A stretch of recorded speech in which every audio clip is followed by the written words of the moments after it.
Hello and welcome back to the Empowered Aging Podcast. In today's episode, we're diving into a very lively chat with Robert Wurz. He's sharing his journey with Parkinson's, deep brain stimulation, and how he's managing his symptoms while working 2 jobs and living a very active life. Trust me, you don't want to miss this one. Welcome to the podcast. Today I have a fantastic Robert here as my guest, and he's going to share his story about his Parkinson's journey. So without further ado, Robert, will you introduce yourself, tell people a little bit about who you are and your story? Well, good afternoon. I'm Robert Wurz. I've got 2 parts to my story. One has to do with the fact that I've been in North Carolina for 38 years working for a company called Syngenta over off of I-40, and they've been very good to me. And I'm also the winemaker for Stonefield Cellars Winery in beautiful Stokesdale. Yeah. And then we opened that up in 2006. Going 18 years. Yeah. 2008, I was diagnosed with Parkinson's, which So, for me started out as a hand cramping in my hand. mhm. I went to a elbow and arm guy, and he looked at me for about 25 seconds, and he said, "I think you've got Parkinson's." So Wow. he sent me over to Greensboro Neurologic Associates, and Dr. Love was my first neurologist. I have not heard that name in a long time. Yeah, he Yeah. retired several years ago. Yeah. Yeah. Yeah, it's been a long time. So, so did you get referred to a movement disorder specialist right away, or did you stay just with the neurologist for a while, With a neurologist, the regular neurologist? regular neurologist. Well, I mean, his forte was Parkinson's also. Oh, okay. So he was a movement disorder specialist? Yeah. Oh, okay. Okay. I did not realize that. So now we only have the other one. Okay, in this area, Greensboro. So at what point did you go to the specialist, Dr. Siddiqui? So when I first started out, like I said, started out as just a little cramp in my hand, my arm, and thereupon it got worse. The cramping got worse, and then the shaking started, Oh, tremors, and all that good stuff. just in that hand or elsewhere? Primarily in my right side. My left side wasn't nearly as bad. Hmm. Okay. And right now, they look great, don't they? They look wonderful. That's because of DBS. You can see I got my Hellboy horns growing out of my head. Yes. We Get your started off with doing my left side first because that controls my right arm. Mhm. And that was, even before they turned it on, I saw benefits Wow. Just of from them being poking around in your brain? just, yeah, poking around my brain. And So wait, you and were diagnosed in '06, no, '08. oh wait, And when did you have the DBS on that left side? 2019 Okay, so you went 11 years. years, 11 years before it got so bad that I felt that I needed it. So, And then because both my jobs, my job at Syngenta mhm, is doing this probably 3/4 of the time is being on Zoom meetings. uh-huh, Still, if you're trying to type and your hands are going crazy, it makes it uh-huh, very tough to take notes. yeah, yeah. And you travel a And I lot for this travel a job. lot, yeah. Right. And I also at the winery, there's a lot of physical manipulation, Mm-hmm. tight quarters in tanks, Yeah. and things like that that require a steady hand and dexterity. Mm-hmm. So During those initial 11 years, were you just gradually increasing your carbidopa levodopa, trying to keep up with the symptoms? Probably for the first 4 to 5 years, I didn't use any carbidopa levodopa. Okay. And then it it got to the point where I needed it for rigidity and for tremors. Mm-hmm. And then over time, of course, the dose gets bigger and bigger. And how did traveling affect that? Because you got to be pretty spot on with the timing of your meds, right? Was that an issue I before? would say that the timing of my meds has always been a weakness of mine. Uh-huh. So Okay. I mean, I go up and down more than expected. More than I mean, it's expected to Then have those on and off times. right, but probably maybe more than someone who's really conscientious at it. Okay, because of your inconsistent schedule? Yes, Okay, all right. kind Now, of. when you, after you had the first DBS, were you able to cut back on some of your meds? Oh, hell yeah. Okay, We dropped the carbidopa levodopa way down to almost nothing. And uh, pramipexole from 3 times a day to once a day. okay. So those are the So two biggies. when you had the DBS put in, Hmm. it helped with your restless legs. You've said that before. It helped with the cramping and the tremors. Tremors. So if I turn it off, I could do that, but it's That's difficult for me okay. to hold on to it. This hand is like this. Okay. It's a blur. Uh-huh. So the DBS So helped the with the DBS helped tremors. out with the tremor, the restless leg, with mobility for me. It also improved my mobility. Can you be My more my specific? um my walking. So if you were to turn off your DBS, what would your walking look like compared to what it is now? It looked very worse. Very much worse. I can't quite do it with my fingers. Okay. Would you have that actual, we've talked about the festinating gait, you think? Yes, Uncle Fester? fascination, shuffling is much worse. Okay. All right. So how long after the first DBS did you get the second one?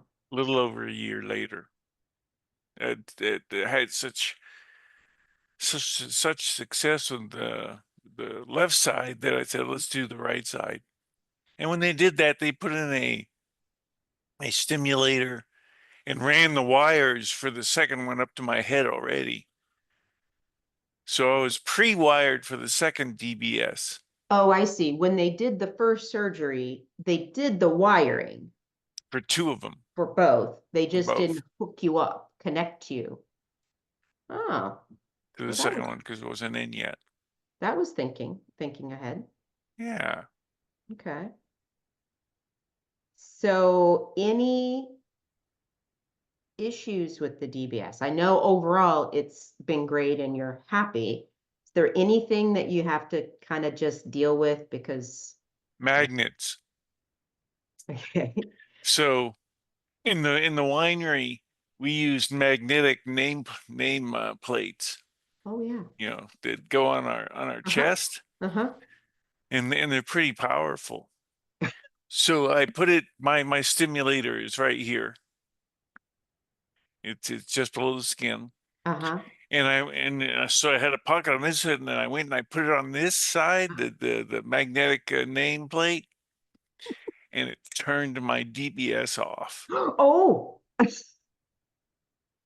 And I started shaking it and my eyes started twitching. I go, "What the hell is going on?" And I pulled the magnetic badge off, and luckily it turned back on at that point, and then everything settled back down, and I was able to continue working that evening. Okay. So now you put it on the other side. That's right. Or I don't wear one. Oh, yeah. Okay. So What do other? you ever adjust it yourself? Turn it on, turn it off, do anything with it? Yeah, when they give me leeway, I adjusted it up and down. They give me a leeway of a couple millivolts. Okay. Sometimes I'll play with it. The leeway they give me isn't enough to really do anything. Uh, I think is it's it I think it's the illusion of control that I have. is it just like a little remote control that you have that you Yeah, hold on 2 seconds. okay.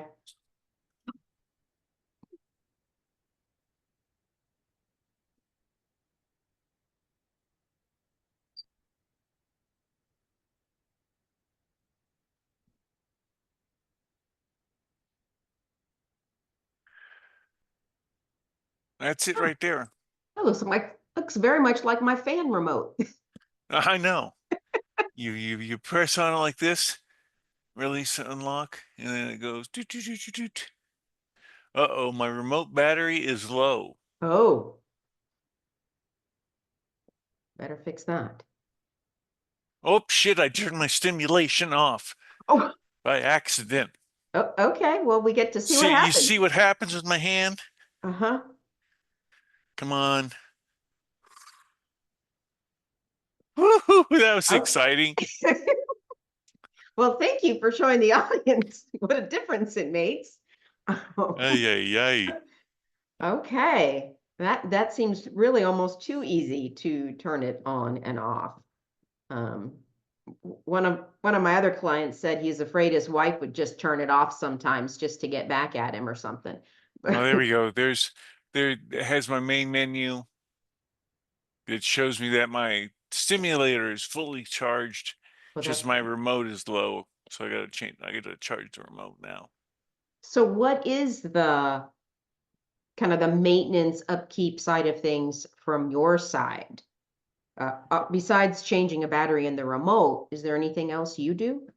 Not bad, absolutely. To keep this thing charged, this is a rechargeable unit. It's not a Mhm. battery long, it's just straight battery powered. Mhm. So there's a gray piece of hardware that's about the size of a small hockey puck, Mhm. and it's just like charging your phone without plugging it in. I Uh-huh. stick this hockey puck on top of there, and it charges the stimulator up. Do you have to physically hold it there for No, I've got a little neck thing that goes around my neck, and it okay. holds it in place. Hold it- I just can't. I just got it. I do it while I watch TV or something like that. Okay. Do you It do takes that time. every night or But every 30 weeks, 2 to 3 oh, weeks. okay. It's pretty non-invasive. Uh-huh. So that's pretty easy. All right. So it's so easy that I forget about it sometimes, and I'll go, "Oh crap!" Run over Do- and check it out. Okay, I'm still good. okay. So it doesn't give you any alert. You have to kind of stay on top of that, You have to stay checking. on top of it, yeah. Okay. Um, And they're some supposed to people, last for 15 years. When they put it in me, they said it would last. They knew it would last for 15 years. okay. As people continue to have this style, Hmm. then we'll see really what the how many years beyond 15 it might be able to be Uh-huh. And usable. I, I think we've talked before about the next iteration of the DBS is the ability for the unit to know how much power or whatever you need to to compensate for your symptoms at the moment.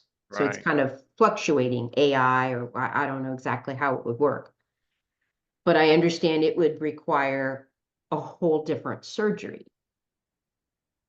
If that were made available to you, would you do it? What do you mean by a whole different surgery? Just cutting this guy, my stimulator out and putting a new one in. That's not that big a deal. Yeah. Having to put new electrodes in, Uh-huh. big deal. Yeah, I'm pretty certain it's new electrodes, but I'm not positive. If it were just this, you would do it. I'd do it, yeah. But if it were the electrodes, hmm, Because when they do the initial drilling into your head and mhm, placement of the electrodes, you're awake. yeah, It was a 5 to 6 hour procedure, and I was younger then. mhm, And thinking about going through that again, yeah, it would have to get bad. mhm, Which yeah, which is not to say that I wouldn't ever do it, but it would have to get bad. yeah. You'd have to think about that. Yeah. Yeah. Mhm. Some people have asked if there are any issues going through like metal detectors and Yes. yeah. Uh-huh. I So, have 2 replacement knees also. well, yeah. Do you carry a card that says I have DBS or No, I just tell them I got metal in my chest, metal in my head, and metal in my knees. uh-huh. And then they Send me probably to they send me to the scanner where you stand like this. okay, just to confirm where they are. Okay. Yeah. Um, But having TSA pre-check is no longer so marvelous. Because there you just go through a magnometer. And I set it off every time, so I end up having to go through the oh, I see. screening. So even with TSA pre-check, you're saying you get pulled out because of that. Yeah. Yeah. The other Uh, thing you can't get MRIs right. because it's metal. You got metal in your head and it'll basically fry you. That would be See, bad. yeah, I think Yeah. so. Yeah. Now, that does take me back to when you were diagnosed. Did Hmm. they diagnose you strictly by symptoms, or did they Yes. do any testing? Oh, we did all sorts of testing. Which tests did they use to say, yep, you got it? Remember? I I couldn't tell you which tests Okay, they ran a whole bunch on me whole and bunch. And they made said, sure I didn't have diverticulitis or brain cloud. mm-hmm, Looked for tumors. That's one of the first things they did was did a scan of my head. Say, mm-hmm. Johnny, do you have a tumor? And so we did that, and they said no tumor here. Now, with the DBS, your walking is still, let's just say, not perfect. No, Um, at times it is, at times, and and when I focus, when you focus, but you can't always focus. And yeah. Have you ever been accused of being drunk have I ever been accused of being drunk? when you're not? Because yeah, Because it looks sometimes like a like drunk. you're drunk. Have, I got I got pulled over once coming out of the winery, and they put a breathalyzer on me. And he goes, because I got out and I said, I have Parkinson's. And I staggered about a bit because uh-huh. getting out of Okay. the car is all, this is before I had DBS. Mm-hmm. And he said, I blew into to the ethanol meter. We did it. And he looked at it. He goes, what's the matter with you? You don't have any alcohol in you. And he got up close to me and he smelled and he goes, you don't smell like marijuana either. And I go, I've got Parkinson's. Do you want me to show you the drugs? And he goes, no. And he got back in his car, took off. He was Oh, pissed off because he thought he had a DUI. oh goodness. Wow. See, so if you hadn't been able to stick up for yourself, you might have been taken in. Who knows? Some people, there are such things as cards that say, signed by your physician saying this man has Parkinson's. He is not drunk. Mm. Then I can go out and get drunk all the time. No, I wouldn't As do long as they that. don't do the breathalyzer, yeah. Now, did you stop drinking since you are a winemaker? Did you have to stop really drinking it because of the Parkinson's, or were you not much of a wine consumer anyway? Well, I used to be a heavy wine consumer. I don't, it's not that I don't drink. I just don't drink nearly as much as I used to. Uh-huh. I drink a bottle a day back at the height of my drinkingness. Yeah.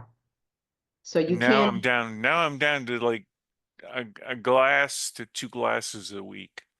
oh, wow. And a lot of that first glass is just me doing my job, tasting the wine out at the winery. Mm-hmm. Does But I it, find that alcohol,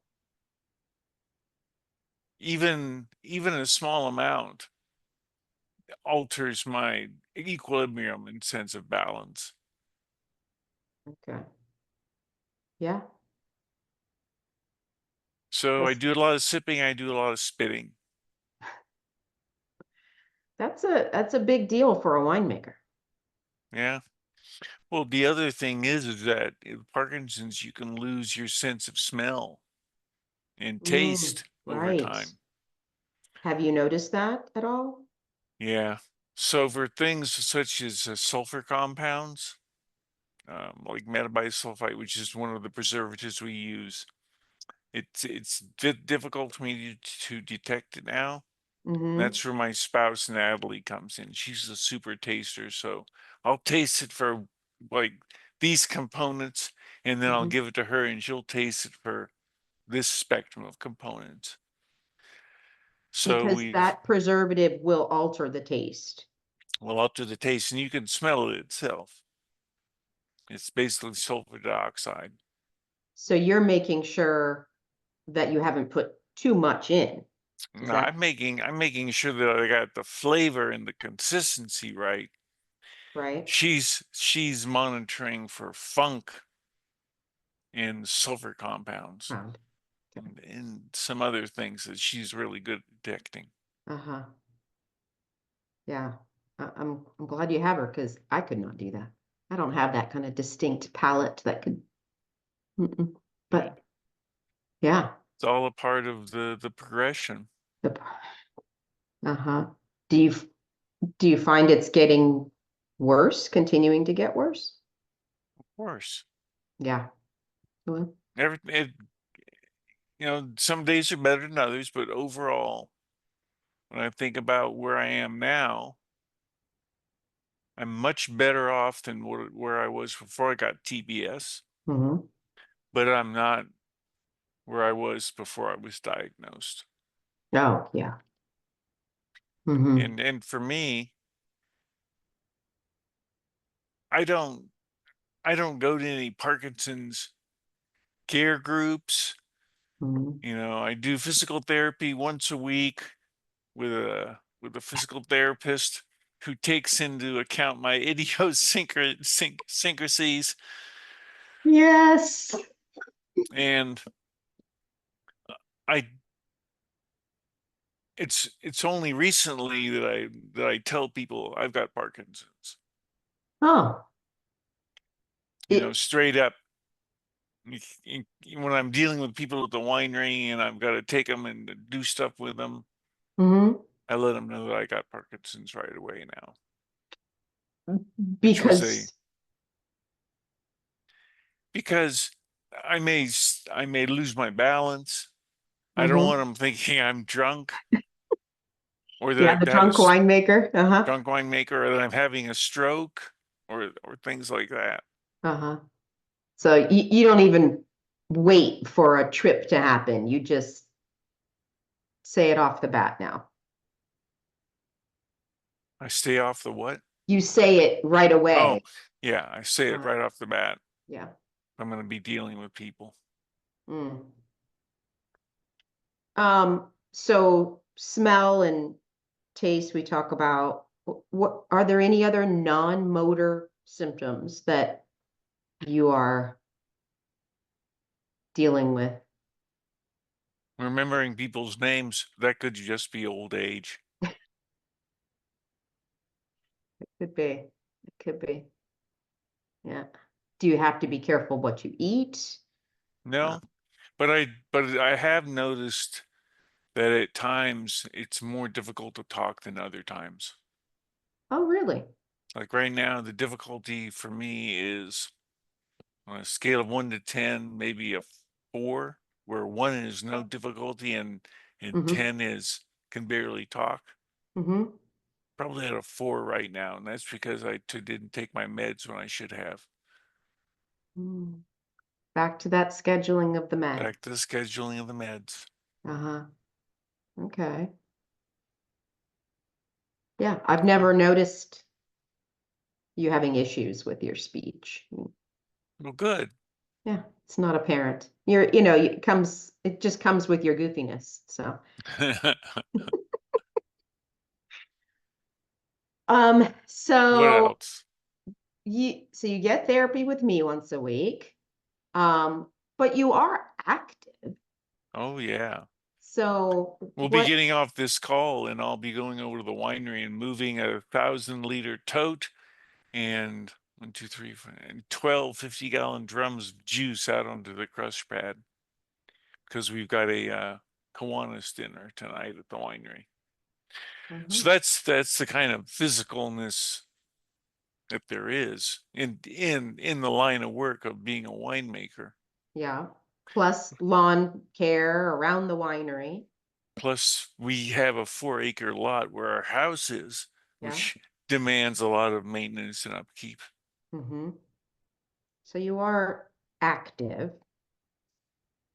What keeps Trying. you from doing other Parkinson specific stuff?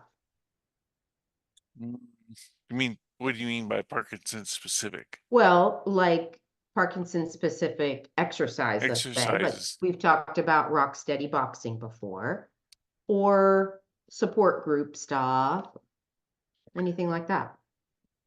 Time.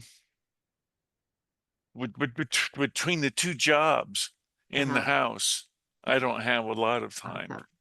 Yeah. You need things that can fit into your day a little better. Hmm. Hmm. Yeah, I have this stretchy guys here at the house, Do you use them? and I use them. Okay. Okay. All right. What are your plans for retiring? I'm gonna retire and have a good time. Are So you so I'll retire from Syngenta in about a year and a half from now. okay. The winery is up for sale. Yeah. So my plan is to finally do all the things that I've been wanting to do around our home Oh. Mm-hmm. and then travel like hell while I still can. Uh-huh. Yeah. Right. Before it's too far progressed. Hmm. Now, as your symptoms get worse, when you go in to see Dr. Siddiqui, does he ramp up the settings a little bit to keep up with your So like that's the fun part. He tests the upper range of voltage. oh boy. So he cranks it up and my eyes start to twitch and it feels like there's ants crawling on my arm and I say, yeah, that's a little too much. Oh my God. It was the same during the surgery. When they Uh-huh. when they put the electrodes in, they kind of move them around. You're doing Yeah, different hand things to movements, see. Yeah, what they're affecting. Okay. what they're affecting in the brain. And Hmm. at that point, they do the maximum voltage checking too. Wow. Does it feel like you're being electrocuted? I mean, No, electrocution is painful. So this This isn't this pain. is this just does things to your face and your arm and your perceptions. Uh, huh. And does he do that every year when you About every check? year, he'll check what the upper limit is. Uh-huh. And does he actually end up turning it up just a little bit every time? No. Oh, So the last two times I've been in, we haven't taken the level up yet. well, that's probably a good sign That's a then. good thing. Yeah, that your symptoms have not warranted that. That's right. Hmm. But you're still taking, you said some carbidopa, levodopa, and the Permabexol. Arpexol. Right. From 6-7 times a day down to 2 to 3 times a day for the carbidopa. And pramipexole from 3 times a day down to one at bedtime. And that's mainly to help with restless legs. And has that not increased since you've been on DBS? Mm, That part has stayed constant. Just the DBS might get tweaked a little, yeah. if at all. That's not bad. Have you, I know you don't do a lot of specific things for your Parkinson's, but have you found anything else that helps with your symptoms? For instance, maybe just not pushing yourself too hard, or just resting, or certain positions, or certain like stretches. I don't know, anything that you feel like when you get kind of bad, this is what you do. Stretching. So using the bands to stretch my legs and pretending to do yoga. That's okay. It's something. Just everybody has their own version of yoga. So the stretching helps. Do you is your sleep disturbed? I believe you've mentioned. Yeah, that's not because of but it's because of my legs. But more and more of my sleep disturbance comes from the fact that I have to go to the bathroom about 4 to 5 times a night. But do you think if you were sleeping more deeply, you wouldn't have that? No, because I have to go to the bathroom a lot during the day too. Oh, uh-huh. Okay. All right. Um, Now you have mentioned sometimes some crazy dreams. Oh, yeah, act out. Active dreams are called. Yes, Where I've active thrown dreams. myself out of bed. Uh-huh. Is that a common occurrence that becomes, I mean, to the point that you throw yourself out of bed or hurt your spouse? Um, so my my sleep is is up and down, and what I found that taking melatonin helps a great deal with the active dreams. Oh, okay. So Uh-huh. whereas I used to have them, you know, once once a week, I I probably have them maybe once a month now. Oh, nice. Okay. And on the days after you have a good sleep or a bad sleep, do you notice a difference in how you function the rest of the day? Yeah, I'm more sleepy. Are your symptoms a little worse? Do you have more motor control issues or? Not Nope. necessarily. Okay. Now you recently tried what was it, the CBD gummies or something, yes? Yeah, they help with leg pain. Okay. And you just did that at night? Yeah. Okay. And did they make you feel hungover the next day? No, not if I take half a gummy. Okay. Okay. So it was effective then. Yeah. Okay. Yay. Nice. Anything else? Oh, I think that's it. Do you have Okay. anything you want people to know? Anything we didn't cover that you think it's important people know about Parkinson's or you or